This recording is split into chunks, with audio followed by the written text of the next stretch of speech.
So welcome to the seminar. It's my pleasure to introduce Chris Taylor, who's been up here working in the tank with some new fancy Kongsberg equipment that he's checking out.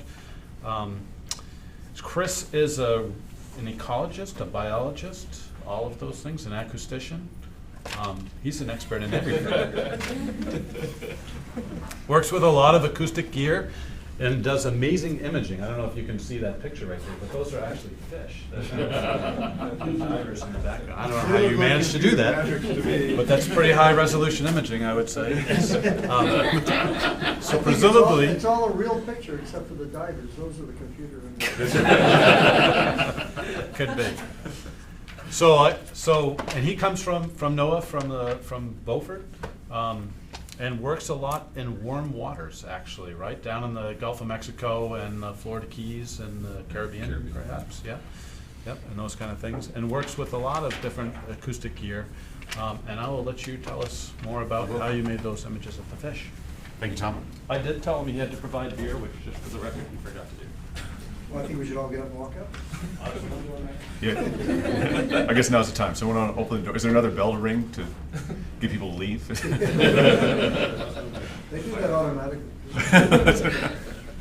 Right. I want to recognize everyone that helped out with this talk, and I'll point out Tim Batista, a close colleague of mine, who's going to be up here in about a month and a half to talk about some other aspects, some similar parts that I'll present in a couple slides here, but also some other aspects of ways that we're trying to map the coral reef ecosystems, or just coastal ecosystems in general, to help inform ecosystem management and spatial planning. I've been fortunate to receive funding from several partners, both in NOAA and outside of NOAA, to accomplish some of this research. We're a service organization, so I work for the National Ocean Service. I'm a fisheries ecologist, but conduct this work in the context of the National Ocean Service's missions and mandates, which are to serve coastal managers in general, for the purpose of ecosystem management. And we do this in what we call special places, or place-based management, like MPAs, marine reserves, and marine sanctuaries, but we also do it to inform spatial planning. So if we want to, if a coastal community wishes to develop for energy use, for extraction, for other purposes, we conduct the science that helps to understand the distribution of organisms and resources so that those resources can be best used and conflicts can be minimized across the users. The coastal ocean is a crowded place and becoming even more crowded. So we're trying to conduct the science that involves a lot of data collection, a lot of synthesis. So one of the things that our team specializes in is synthesizing and aggregating a wide variety of what we call biogeographic layers. So we're biologists. We also work with sociologists and economists, but we're primarily interested in the biogeographic layers. Synthesize them in some way with a combination of geospatial tools and statistical models, mathematical models, to derive metrics and indicators from those multiple layers. And all these are spatially and if important, temporally explicit.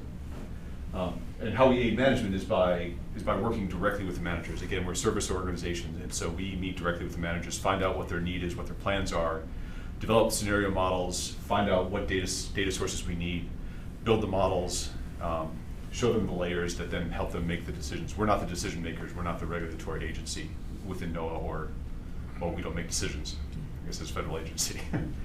But we do provide them with the ability to make better decisions. And that comes in the form of defining and analyzing future conditions, so in the realm of climate change or development in our coastal environment, aspects of sea level rise or storm events or risks and hazards, to evaluating alternative management strategies, or just determining the status of a coastal environment and coastal ecosystems. So the goal, so we work a lot in coral reefs. We work throughout the coastal U.S. and the territories and conduct a lot of this work in the coral reef ecosystems of U.S. and the territories. And to do these assessments, we're charged with providing an assessment that is broad spatial coverage, so everywhere, all at once, all the time, simultaneously.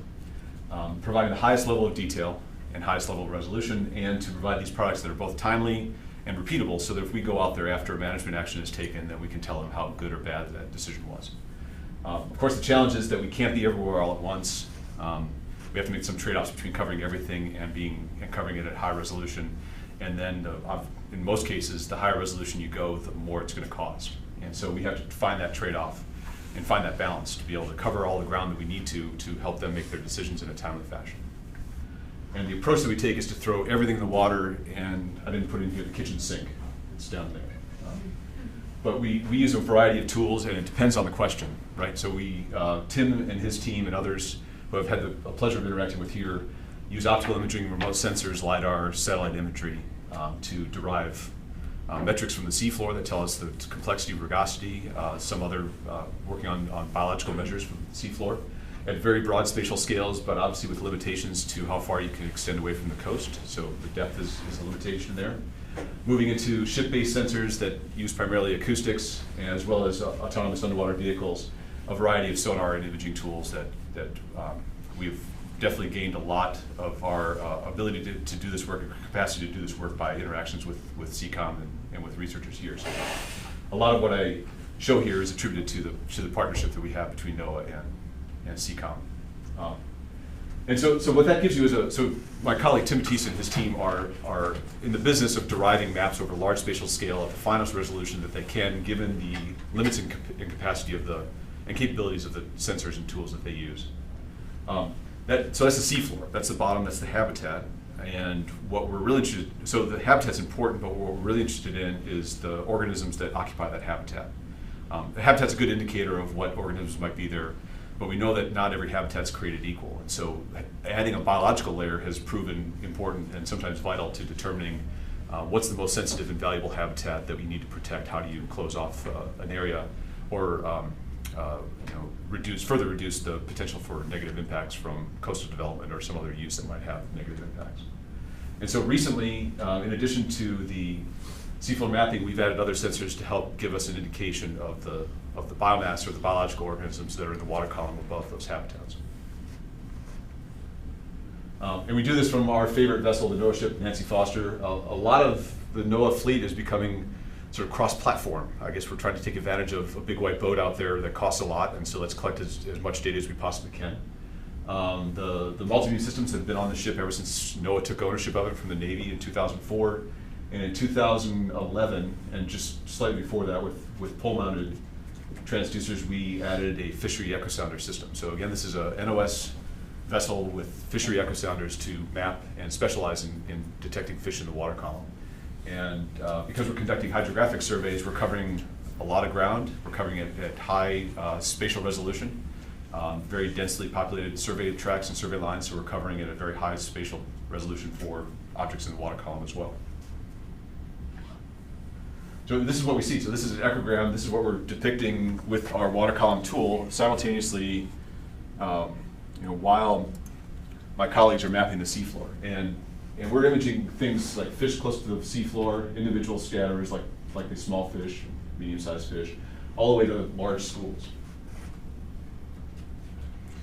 And right there, you can get sort of an indication, and a metric can be derived along that survey path that gives you an indication of how biomass is distributed over these habitat types. And similar to the multibeam, we're getting an indication of the seafloor, rugosity, the roughness, and possibly the biological cover on the seafloor as well. Okay, so we can detect those things, but it's just not that easy. I wish it was, but it's not. We move into the coral reef environment, and we're dealing with hundreds of species, so high diversity. We can tell with pretty good certainty the target strength of the scatterers, but we can't tell you what kind they are. So that's a problem. We have a problem of a rough seafloor, including some fish that are within what we call the dead zone. And in a highly structured environment, fish are generally tied to that structured environment, so how are we able to detect those fish in that structured environment? And unlike the multi-beam, we're dealing with a very narrow, so in order to minimize this dead zone, we narrow our beam into a pencil beam, and that obviously narrows our footprint and then reduces our search volume. And so when we're looking for, say, schools of fish or aggregations of fish that might be sparsely distributed but tightly aggregated, we're reducing our survey search area and potentially missing some important features. Okay, so we're trying to overcome some of these challenges. I'm going to present two parts. The first part is some habitat modeling that we're conducting that is trying to make some comparisons between how we are deriving distribution of fish in structured habitats with what we know or have a feeling we know from visual surveys using divers, ROVs, and getting our eyes in the water. And then the second part, which is a slightly shorter part, it's basically take advantage of the expertise that I have in the room here are ways that we're trying to exploit the data stream coming from the midwater in our multi-beam systems. Again, trying to maximize the amount of data that we're collecting when we're out there on a big white boat for a lot of dollars a day. Right, so we analyze our fishery acoustic data in two ways. We target track individuals, like we see here, small scatterers that are close to seafloor and up in the water column. And where scatterers and fish are too close together, where we can't resolve individuals, we use a principle of eco-integration, where the sum of the acoustic energy of each individual fish is equal to the sum of its parts. We can make some inferences on the density of schools in that, density of fish in that school, based on that relationship. We are using very narrow pulse lengths, so again, trying to optimize that resolution, the range resolution, and detecting fish close to the seafloor. But again, high diversity means that we're not getting you much on species ID.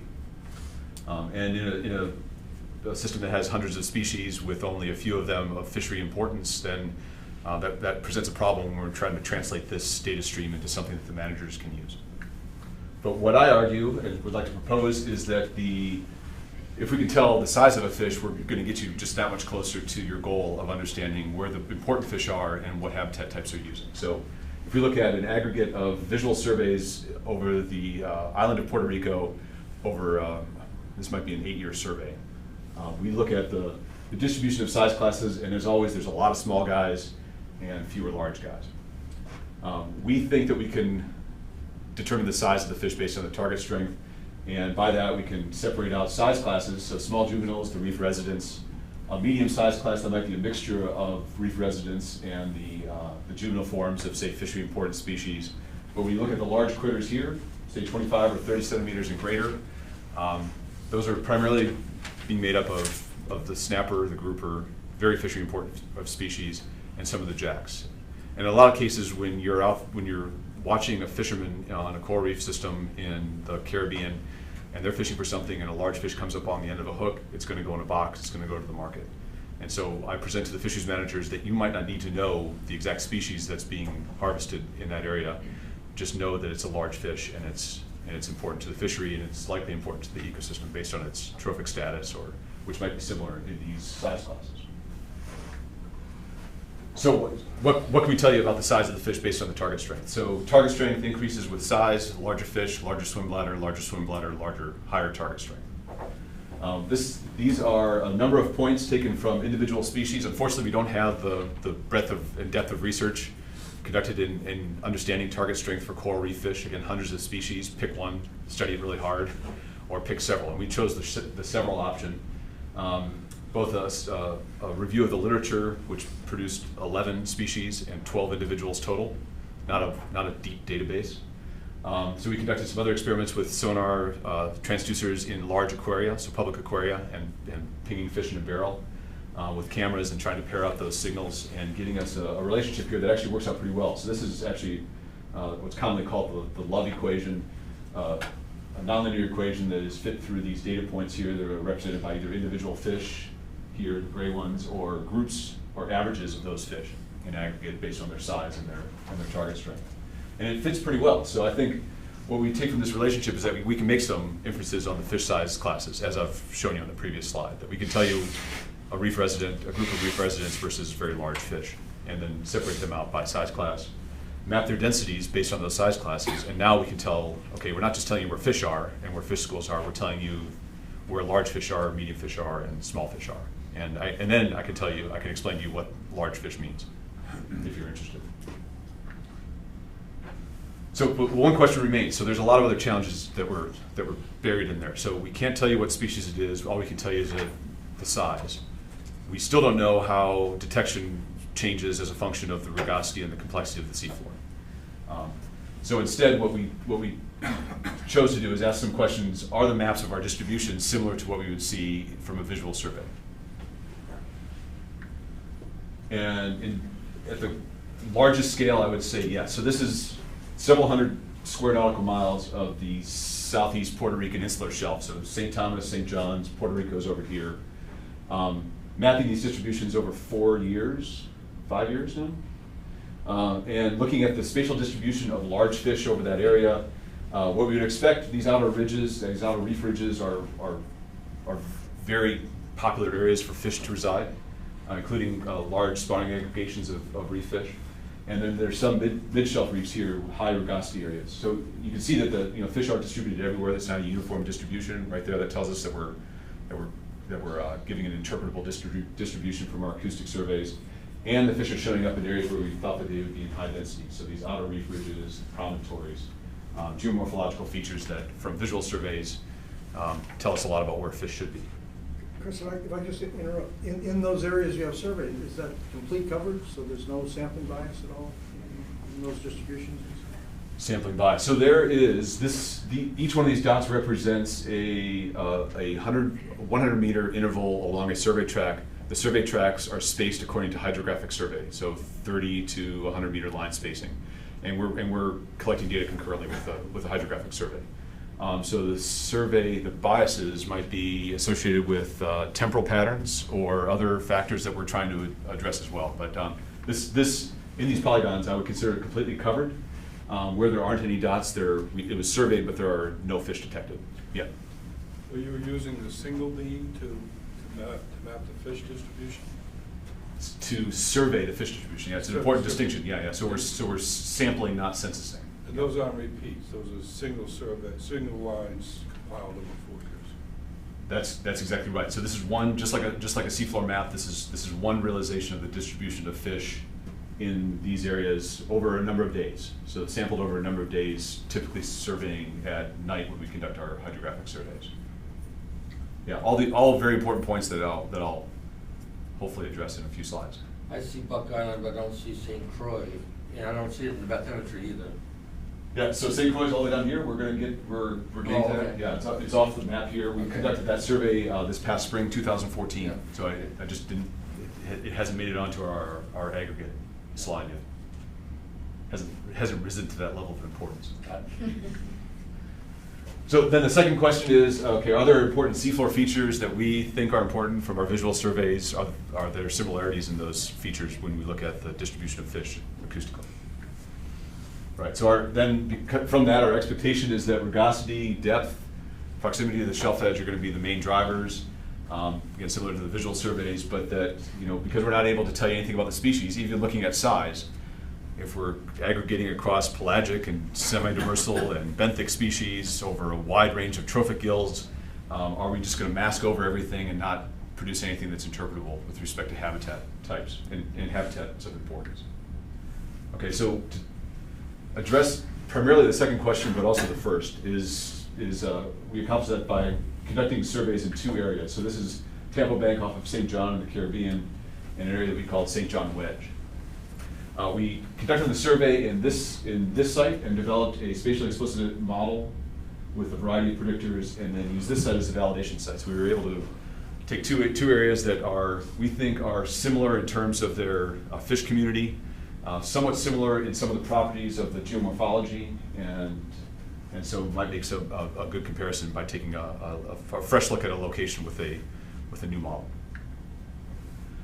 So the data that went into that model was the seafloor and a variety of derivatives of the seafloor that we know that help us to predict and infer the habitat types that the seafloor contain. Our split-beam sonar surveys, again, these lines and 3 measures of fish density, large, medium, and small. And then the validation site had the same metrics, but were then used to compare with our predictions from the model.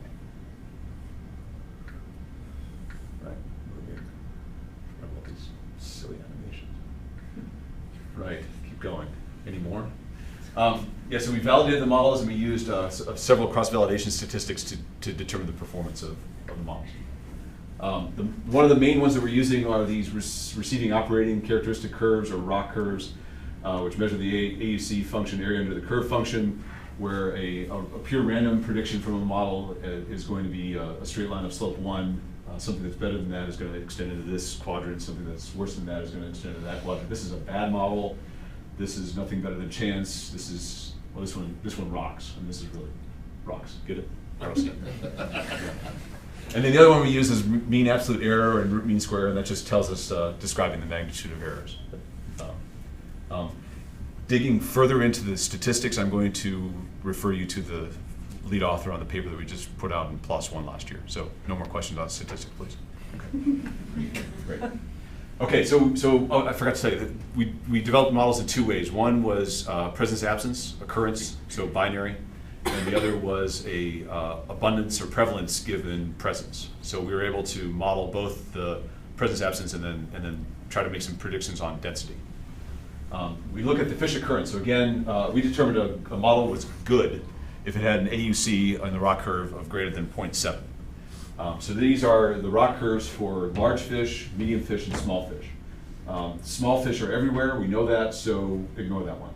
Medium fish, and no one cares about them, except the big fish. Medium fish, again, really not very good performance at all, and large fish were just barely marginal. Again, just trying to score something as present or absent, not pay attention to the magnitude or the density. So not so good at predicting presence absence. That's fine. It's kind of a basic. We have a lot more information than that.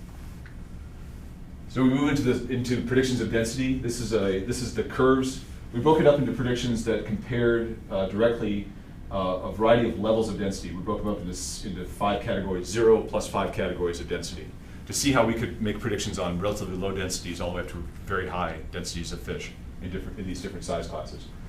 Again, small fish are everywhere. That's what this tells you. This is basically a chance prediction. Flip a coin. I could tell you, well, flip a coin. Just flip a Dungeons and Dragons die, and you'd have the same probability of predicting the density of fish there. Not very useful, and primarily I think what the reason that we ran into this problem is this is where the species dependency comes into play. We're not able to tell you the species. We're getting planktivores that are up in the water column and everywhere, not associated with structured habitats. So they're just everywhere.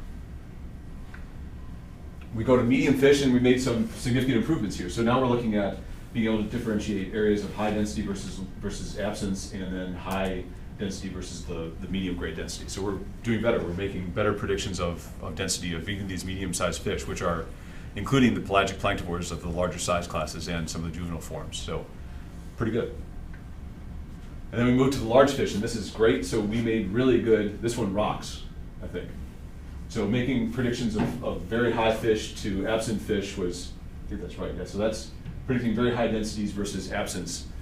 We can do that very, very well. And same thing with the other classes, except the only thing that we couldn't do is making a differentiated prediction between absence and low density. And I think that's where we run into the problem of not being able to tell you the species. Where we're running over an area where we might see a large transient that might be moving from one habitat to another, or a pelagic species that's not necessarily tied to structure. The likelihood of detecting a large pelagic using our very narrow beam is probably pretty small, and so it's hard for us to differentiate that very low density from something that might be 0. There's just a lot of noise in that low end of the curve. So this is what the models and predictions look like in both, again, the training site and then the validation site. So the diamonds are proportional to the densities here. They're scaled differently between the training site and the validation site, which I'll talk about a little bit. This is a really interesting promontory out there that we ended up finding some large aggregations of fish. It's been purported as a spawning aggregation site, so having very high densities there doesn't come as much of a surprise to us. But we were also able to make some predictions in there that were in line with our model. The problem is that when you go to a new site that has a different rank order of densities, you're just basing it on your training site. So your scale is locked into whatever your training site told you, and you're not able to make that inference of, well, unless you thought you might have had even a better habitat type, but it's all based on the drivers of the habitat and not necessarily the number of fish that are in the site overall. But it worked out really well. You picked up some of these high relief features on the mid-shelf reefs. And some of the factors that are determining importance, these are ranked in the order of relative influence in the model. We find the factors like depth, standard deviation of depth, which is an indication of roughness or hard bottom, structured bottom, and then rugosity was still up in these measures. And the other thing I forgot I'm not talking about very much in this presentation is we looked at these factors over a range of spatial scales. So aggregating these spatial seafloor metrics over very narrow scale to very large scale, trying to account for the fact that fish might be moving between habitats. They might not be sitting directly over the top of their preferred habitat type. They might be adjacent to or adjacent in some way, depending on the species. And especially at night where we know some fish might be moving away from a habitat type in order to feed or mate, whatever they want to do. And these are the responses for the top 3 factors. So we look at the predicted response as a function of depth.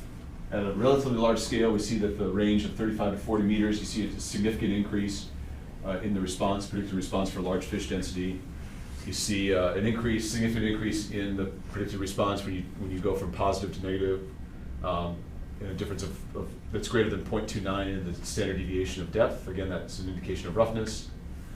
Proxy for hard bottom there, that's proxy for the shelf edge, and so again, finding that these shelf edge reefs are the most important areas out there, likely.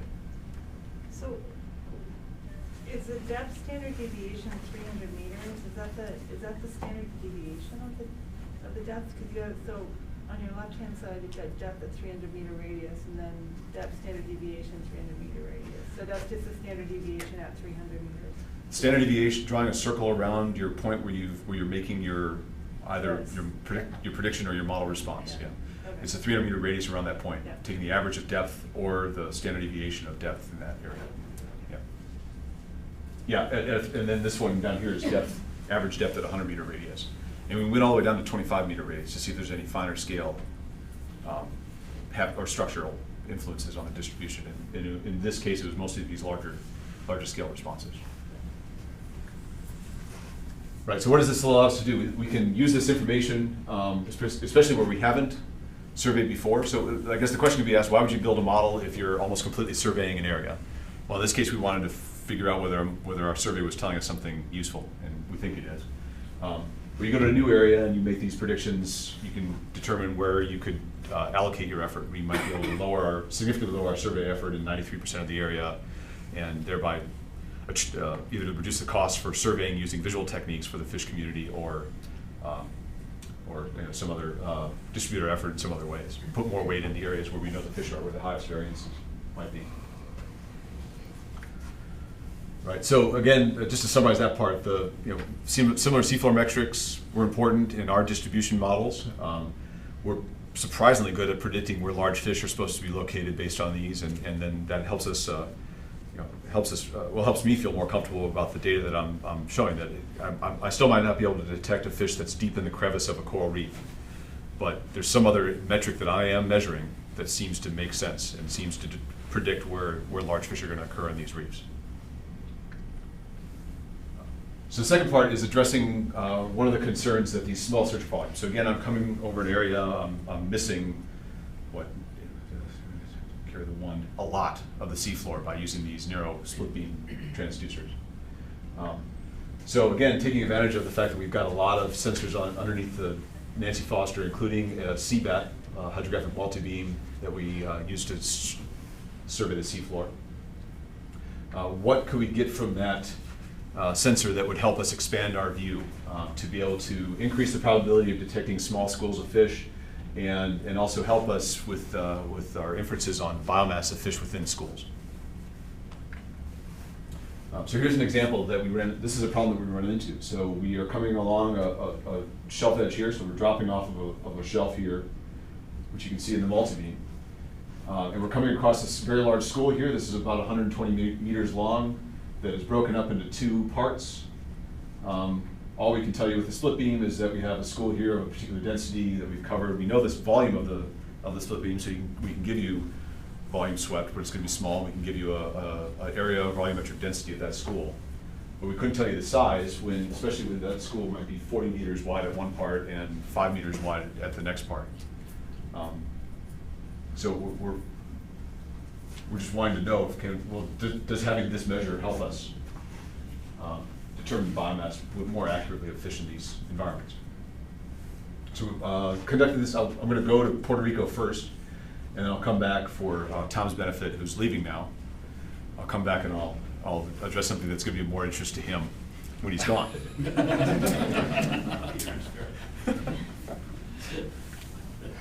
So this is an example. So this is El Seco, Puerto Rico. This is an area that on the map very early on was some of the highest density of fish. It's very remote from the island of Vieques. It's hard to get to. It's not managed at all, but surprisingly holds a lot of a lot of large grouper and snapper and reef fish. And an example, if it actually plays, there we go. So we're coming along the promontory and the shelf break. You see the cross section of what we're detecting, those schools again with the split beam sonar right along the shelf break there. Slowly. Wait for it. There we go. Adding now, so now we've imaged in high resolution the schools as we're passing over with the hydrographic multibeam, and we see that that's in fact a continuous school. And if you look actually look at the echogram here, there's very large targets in the echogram right there. So it could be just simple behavior, or it could be that these fish, which ended up being creel fish, are avoiding those large predators that are along the survey track there. This is a beam fan cross-section, one ping that shows where we missed the school from the split beam sonar, but picked it up in the multibeam. So you can see, I mean, it just significantly increases the search volume that we have for looking for these schools. Chris, if I could interrupt again, if you go back. You saw the large scatterers in the split beam, but you didn't see them in the multibeam? No, we saw them in the multibeam too. Yeah.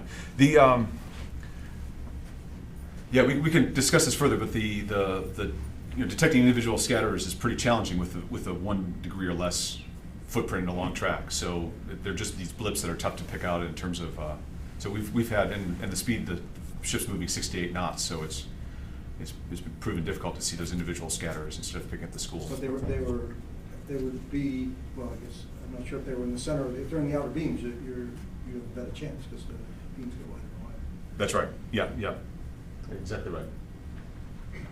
Right, so how do we handle the data together? So we're making some assumptions here with the multibeam data. It's not calibrated, so we are giving an index, a presence-absence index of biomass in the water column at this point. A simplified assumption that we're trying to overcome in the next stage of this project. We use our split beam techniques to isolate individual targets, determine an average size. We then use some automated school detection algorithms to give us a volume of that school for the split beam and the 3-dimensional from the multi-beam. We estimate school density using our echo integration again, so we have pretty good measures of the size of individual fish, and the sum of that gives us the acoustic biomass, which we can then calculate fish density. And then estimating the school volume is relatively easy from the multi-beam by just drawing a convex hull or some shape around there using the automated detection tools that we have at our disposal. And then the assumption that we're making is that the distribution of fish within that entire school is uniform. It's about all, well, it's not all we can do at this point, but it's a recognized limitation. So we take that density that we've calculated and then simply extrapolate that to 3-dimensional volumes. And so this is an example. We had the fortune of conducting a hydrographic survey, logged water column data as we were going over a very large school of creel fish up in the northwest Gulf of Mexico. Passed over the first time, the sizes were right in line with what the divers saw when they dived on the site. Again, a shelf edge off, I think it's West Flower Garden banks in the northwest Gulf of Mexico. In fact, we were able to pass over the school twice, which then gave us 2 realizations of that school size, shape, and the distribution of fish, and found there to be, I guess, I call it reasonably close. They're within an order of magnitude of each other, which is about what we would like to see. Yeah, is that convex hull done slice by slice in area, or is it a volumetric convex hull? It is, okay, so it's not, so we have ping-to-ping resolutions in it, and so I'm not exactly sure. So I probably spoke in error about how the volume is derived. It is a metric that we get out of. I'll have to double check to see how we're processing the data in a program called EchoView, and I'm not sure if they might be just triangulating, connecting the points. Slice by slice, because I can't imagine a volumetric convex hull would make a lot of sense from that. If you look at that. That's right. Yeah. It's slice by slice and then integrating across that. But I'm not sure how they must assume the spacing of those pings based on timing and navigation. So yeah, pretty close on the fish numbers, I guess. So one of the things that we found in this is for Tom, which of course I could just gloss right over this now. Who cares about gas seeps? Right. So one of the challenges I had is taking this split beam technology and the multi-beam too down to the Gulf of Mexico and running over the schools of fish that I knew were schools of fish, and a biologist there pointing out to me, oh, it's just a gas seep. They're everywhere. You're not seeing schools of fish, you're seeing gas seeps. And looking at these things a lot more closely, the gas seeps are very characteristic. Many people in this room probably know, well, the guy who left knows best. Traces go up on the gas seeps, they're very characteristic shape. Compare that with the fish school. Unfortunately, yeah, bubbles aren't scared of big ships going over the top of them, they still rise. We have a lot of cases where the school traces, the fish might be going downward, or they're going to stay level, or they're going to be varied in position. It's actually somewhat easy for us to characterize a fish school and differentiate it from a gas seep. And so this is an example. This is East Flower Garden Banks. A survey. So these are all the gas seeps. The little gray specks here. These are densities of fish. So the dots are proportional to the density of fish, and then the light blue dots that you'll see coming up are individual fish that we detected along a survey track. So the one thing we wanted to point out here, well, first of all, we can tell you where gas seeps are, we can tell you where fish schools are. Second thing, this was right after Deepwater Horizon, and suddenly everyone became interested in gas seeps. And so they were surprised at how many gas seeps there were and how consistent they were throughout this area in the northwest Gulf of Mexico. I guess several people weren't. But this also points out that we're significantly increasing our search volume to try to look for schools too. That was my purpose. But then doing some fancy image processing for the gas seeps, we're able to look at, this is where we want to go with the fish schools. So the red, orange, and the lighter color are the varying density within the gas seep.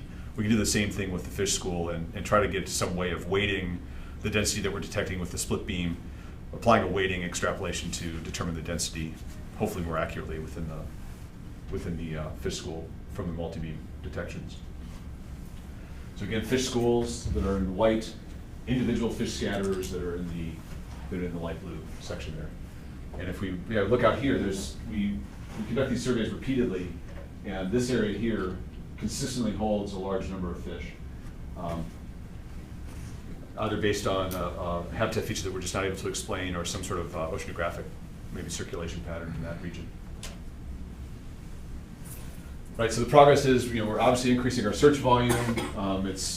We're using this to actually search for aggregations, so we're not just conducting the surveys haphazardly or systematically, but we're conducting surveys to actually look for aggregations of fish. It's a high priority for National Marine Sanctuary Program in the southeast U.S.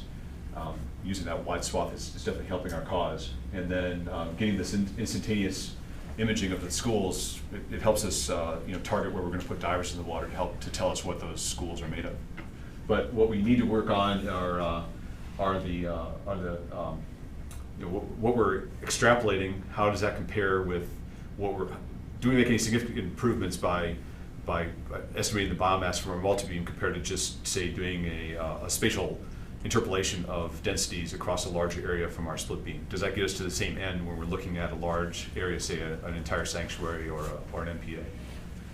We need to overcome the assumptions and refine the assumptions of that homogeneity in the densities and look at some varied structure. We have the ability to do that. We just need to work on the math a bit.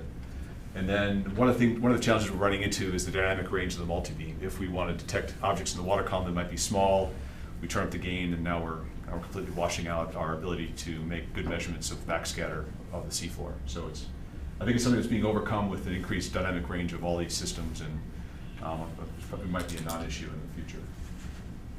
So these are some other tools that we're exploring. So these are things that don't require a big white boat, but are more portable. It's the Mesotech Kongsberg M3 imaging sonar that we're using in profiling mode, similar to a multi-beam system. And then the Soundmetrics gets an imaging sonar that has very high resolution, where we're able to almost trace the outline of an individual fish. I think the combination of these two, now paired with the split beam sonar, we can make some inferences on fish types, species, maybe not species, but at least body types based on the imaging sonar. Could you mention the ranges for? Yeah, it's a good question. This is probably 20, so these things work out really well, about 20 meters. Unfortunately, this is from a colleague who didn't present it with the scale, but this is the same school with the two systems. And I'm guessing that's probably about 20 meters. It looks like the resolution on the screen might be 20 meters to the seafloor there. Another system, I was talking to Tom about this system too. This is the WASP made by E&L that was originally produced as a Fishery multibeam system. They've now transitioned it to a hydrographic survey system, but you can still log water column data with it. It's a very inexpensive survey tool, very inexpensive. I understand the MB1 does the same thing, made by Teledyne. I'm interested in testing that system out too. But a search tool, we can deploy this off of a small boat. In this case, we're conducting a survey off the Florida Keys and looking for what end up being very small aggregations of reef fish because they've been fished down quite a bit. So we need to increase our search volume to be able to find these aggregations. And the WASP has proven to be a very useful tool there. I think the benefit of the WASP is the graphical user interface on the front end. They have a variety of tools for looking at real-time bathymetry, being able to fly through a scene, looking at the beam fan, and looking at various forms of ecograms from custom selected subsets of the beams from the fan itself. And have recently ported the data and are able to read it and provide some semi-quantitative measures, school volume, shape morphology in tools like EchoView and also FleeterMouse and other visualization tools. We're never expecting this to become a quantitative fishery tool, but to provide this extra capacity to be able to search areas for aggregations. I think that's the value of this tool, and then we'll rely on some of the calibrated fishery systems to make those quantitative measurements that we would base any sort of management decisions on. So these are still the challenges. So we haven't overcome them in any way, but work that brought me here this week, the high diversity and uncertainty of species ID. There's some advances in wideband systems, broadband systems that we're hoping to extract more information from the signal from the acoustic systems that would get us towards the holy grail of species ID from acoustics. Same thing with the dead zone. Some of these broadband systems might improve our ability to detect fish, maybe not in close to structured habitats. We're never going to be able to see that large marbled grouper that's in the crevice, but neither can a diver, I argue. So we'll get closer. And then combining these things, the multi-beam and the split beam, are I think just going to help us get a better understanding of how fish are distributed in these environments. But some of the ways, so this is the last slide. The recent project that we started last summer is trying. It's a 5-year initiative that's sponsored by the National Marine Fisheries Service Survey Science and Technology Office. It's called the Untrawlable Habitat Strategic Initiative. The goal of the project is to try to account for the sampling biases that come with putting optical devices in the water. Each of these devices, this is a towed camera system with stereo optics. This is a ROV and the seabed AUV developed at Woods Hole. All fantastic at imaging, give you a really good picture of what's underwater, but fish respond to each one of them in different ways, and different species and sizes respond to them in different ways. Some species might be attracted, they might be repelled, they might respond to the lights, they might respond to the strumming, the sounds, the noise. All of that's going to influence our ability to assess fish in these structured habitats, especially where the divers can't go. Divers influence where fish are. So we have chosen to put these things, put everything in the water all at once, and the kitchen sink, in a very small area, and try to use each of these tools to try to account for the bias that is present in the other tool.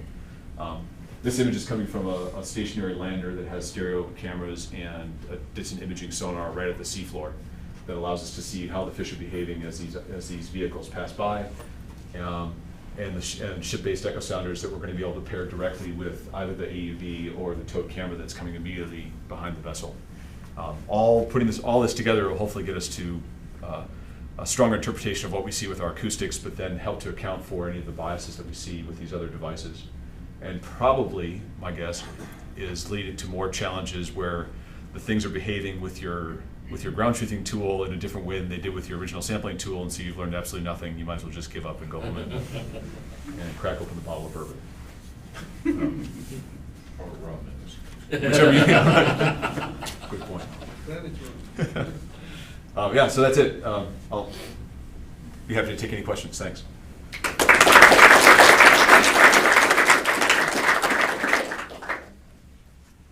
Yes? Are you accounting for silo behavior in the water column data in your model? Like, are you just selecting biomass or fish detections from your minimum slant range, or are you actually doing selection from the entire? We are So the example that I showed you was just in the sweet spot. Yeah, yeah. Side lobes are a problem, and they're going to become a problem when we try to make any sort of emphasis on what the biomass or the actual, the relative or some measure of absolute density of fish in the outer beams. I still think we can make we can still characterize the structure of the school by trying to remove some of those side lobes. And it looks like, so WASP actually does a very good job of taking out the side lobe effect in real time. And it doesn't seem to have much of an influence on the signal of what ended up being fish, especially larger fish on those outer beams. I'm trying to figure out the magic they used to do that. I guess, well, Tom just showed me today how that can be done relatively easily. So I'm looking forward to using that and take full advantage of what we have with that multi-beam then. Yes, sir. So you mentioned that the split beam sounder is calibrated and the multi-beam isn't. And so you can only interpret the multi-beam data so far. Have you tried or given thought to, in as much as you collect simultaneous data with them, reciprocal calibration? I would love to. Yeah, yeah. We had an opportunity when we first put the CBAT on the Foster. It was mounted on a sled that was bolted to the bottom of the moon pool with EK transducers adjacent to it in multiple directions, and we failed to turn on the multi-beam system while we had the spheres underneath the transducers. So I'd be very interested in doing it. So we also conduct these surveys from the NOAA fishery survey vessels that have the ME-70 that is a calibrated multi-beam system, and so I'm weighing whether it's worth the effort. It's a significant effort to do the reciprocal calibration between the two systems. So, well, so that's the Rolls-Royce way of doing it. I mean, you do have targets, the target strengths measured on your fish. mm-hmm. Oh, got it. So you have a return, particularly if you can identify as you said, it's hard with a narrow beam to get an individual target, but if you can, you have a target measure with the fish and the target measure with the multi-beam without. No, that's a good point. Yeah, that'd be much easier than what I was thinking.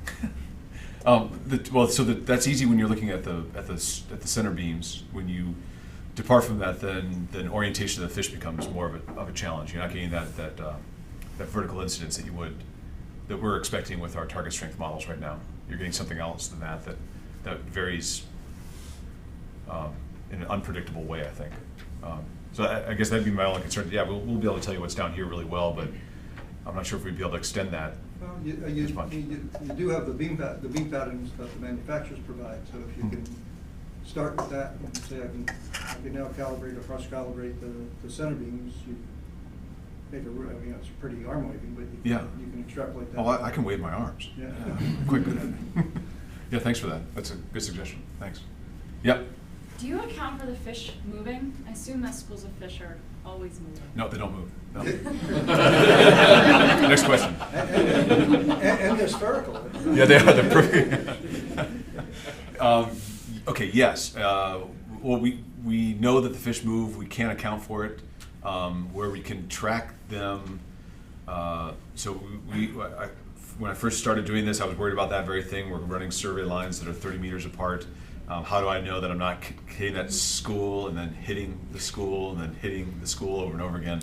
So I did some back of the envelope calculations, and in most cases when we're conducting these even the line spaces that we are with the length of the lines, the likelihood of that school moving to the next line is relatively small. We can look at the trajectories, so the split beam we can get movement in the XY plane, and looking at those trajectories, it didn't seem like all of them were moving to the next line.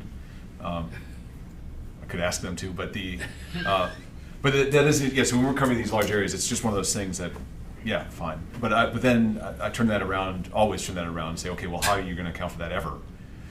You drop a diver in the water, they do a measurement, they sit at 15 feet for another 20 minutes, and then next thing you know, you're going to the next station, and how do you know that your fish didn't move too? So I choose to ignore it. So I don't appreciate that sort of question because it causes me to think about it. That makes it hard. Yeah, I know.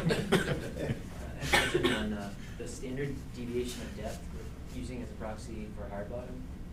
and you had good correlation with large fish density in your modeling. Did anyone look at the bottom backscatter for the areas that you're using that as proxy for hard bottom to see if there was like, it actually seemed like a good proxy for hard bottom based on the backscatter from the seafloor? Yeah.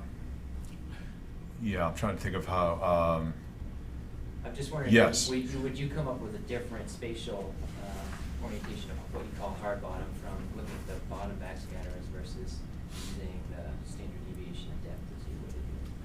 Yeah, so standard deviation of depth, so the good thing about the Caribbean is, so backscatter varies, it's usually a good predictor of hard bottom, except in some cases in the coral reef systems where you just have such high relief where the corals occur versus sand and seagrass and the unconsolidated seafloor that's adjacent to it, that may have some signature in backscatter that's similar with just the simple scale, the black and white scale of the backscatter. The backscatter is a better predictor for our hard bottom habitats when we move up into the southeast U.S. where it's much lower relief, in which case the standard deviation of depth isn't that great of a predictor. Something like slope might be if you're considering a ledge, but then backscatter is a better predictor because it shows the pavement versus the sand in the lower relief habitats. So this in the Caribbean, you have, I think we have those two factors that are probably together good predictors of hard bottom. For the fish, at least explaining where the fish are, that high relief seems to be better than the backscatter itself. But when Tim and his team make some predictions of what habitat types are, backscatter and standard deviation of depth and rugosity of that bathymetric layer all form powerful and strong predictors of what the habitat types are going to be. It just so happens, so we could have put habitat type in as our predictor variable, or some sort of ordination of all 11 factors. We decided to do the individual surfaces from the bathymetry just to see which one won out in this case. And in this case, standard deviation did over backscatter. Yes? So I just want to follow up on that because I'm not sure what backscatter Derek was talking about or what backscatter you were talking about. Is it the multibeam backscatter? Yep. And you're talking about the multibeam backscatter. In this case, I'm talking about the multibeam backscatter, not the backscatter from the fish or some. Okay, but so my question's still valid then. You have a quantitative split beam echo sounder that interacts with the bottom too. Have Yeah. people looked at the EK60 bottom return as a predictor of bottom and the backscatter from that, which now is calibrated? That's right. Yes. Yes. Okay. No, yes, we have, and so we're looking at the waveform of the seafloor reflection and using that as a classifying tool for bottom. And I think so departing from here and hopefully not stealing Tim's thunder when he shows up in a month and a half. What I propose is that is where we might lack, unless we look at the waveform from the multibeam, we might be able to gain some additional inference from looking at the waveform from the split beam and try to make some predictions on say canopy height or something. We're looking at a single sounding and a single backscatter measure. Looking at it across the surface can tell us what the habitat types are, but there's some other factors that we know are important to fish. So it's not just that there's corals of certain percentage density, but the canopy of the corals are what likely drive the fish community in abundance. And currently, unless we start digging really far into the waveform of the multibeam, we're not able to tell that. But we're probably able to tell that better we might be able to tell that better with the split beam. Yeah, so that's one. We're exploring those as well. But and currently, the classification tools that we use are just that waveform ordination methods and it appears that it works out pretty well when we compare the just sort of spatial distribution of types between the multibeam and the split beam. So, are you confident that you can distinguish, say, a large fish from an elkhorn coral? Are you sure that you're not your high correlation with a lot of rugosity and canopy is not misinterpretation of fish and coral heads? Yes. Yeah. And it's mostly it's the way we think. So we haven't. Well, first of all, fortunately, elkhorn corals are very rare, so we don't come across them very much. But your point's taken. soft corals are same, the gorgonians are similar. They have a high canopy, they're waving, but the coherence of the signal does not appear the same as a fish trace. So fish trace have this sort of boomerang or the chevron shape, and when we come across something that has a bottom structure but it's still a discrete feature, it looks more blobby and less like this sort of trace that we would expect from a fish. So that is based on a subjective interpretation on. To some degree, yeah. But we do, but it plays a role in the characteristics when we just automated fish tracking, and we're going from single target to single target, and those single targets have to be very similar in their characteristics for us to be able to call it a fish. And we're assuming that we were getting multiple hits on the fish just because of the footprint and how long a fish is expected to be in the beam. And at least our viewing subjectively of the echogram is that the fish seem to be more similar in their sequential pings than something like a structured bottom. Yeah. Yeah. In the multi-beam, do you have any ability to distinguish, or do you feel similarly confident with multi-beam data, or? So mid-water data from the multi-beam, I'm very cautious when I approach the seafloor with the multi-beam, and primarily because I'm just passing over things so quickly that I'm not able to make and I'm looking for, in that case, I'm looking for big things, and I'm not trying to get those individual scatterers that are close to the seafloor. Okay. I'm much more conservative with the multi-beam. Yes?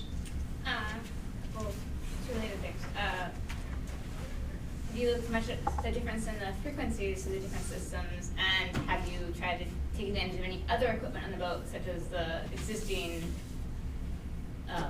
echo sounder for the boat, that its sounder, so if any, it might be at a different frequency or just delayed ping or whatever in a different location? Yeah.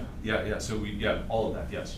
That's one of the reasons I'm here. So here this week, the ship has 3 frequencies. We're beginning to look at the frequency response. Unfortunately, on the ship, it's only 3 frequencies. We got 3 points. We're hoping that we're going to be able to tell separate some things apart just based on their, a very dense school of small fish. It will hopefully look different across the 3 frequencies as a more loosely packed school of large fish. And I think we'll be able to pull these things apart. We're looking now at these wideband systems that have a frequency response that's continuous from, well, the one we have here is from 95 to 160 kilohertz, and hoping to get some flatter scale signals from there. But the holy grail is to look at these at the broadest bandwidth possible across the whole frequencies, and particularly focusing on the low frequency end. And so we do have a Knudsen echo sounder that the key is to get, in order to get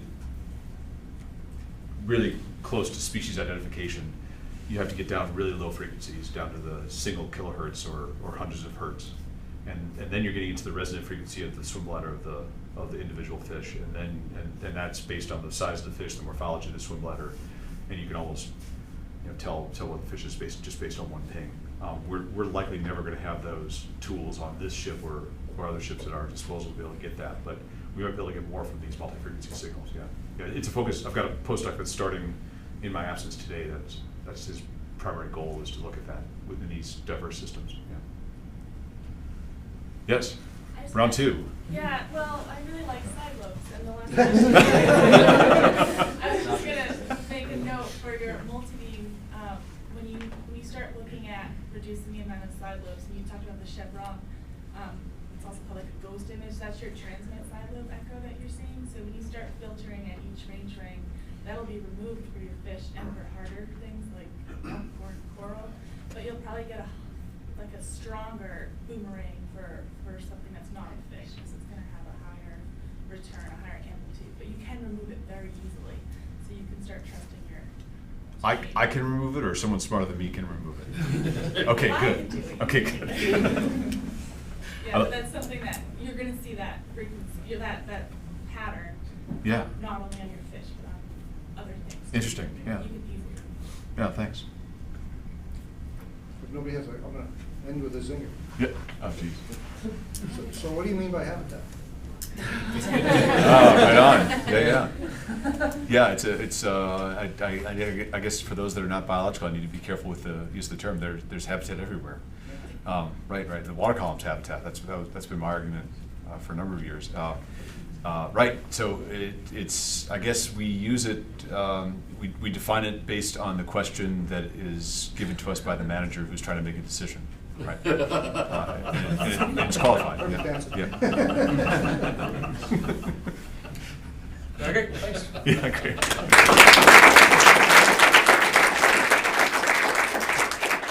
Before I go,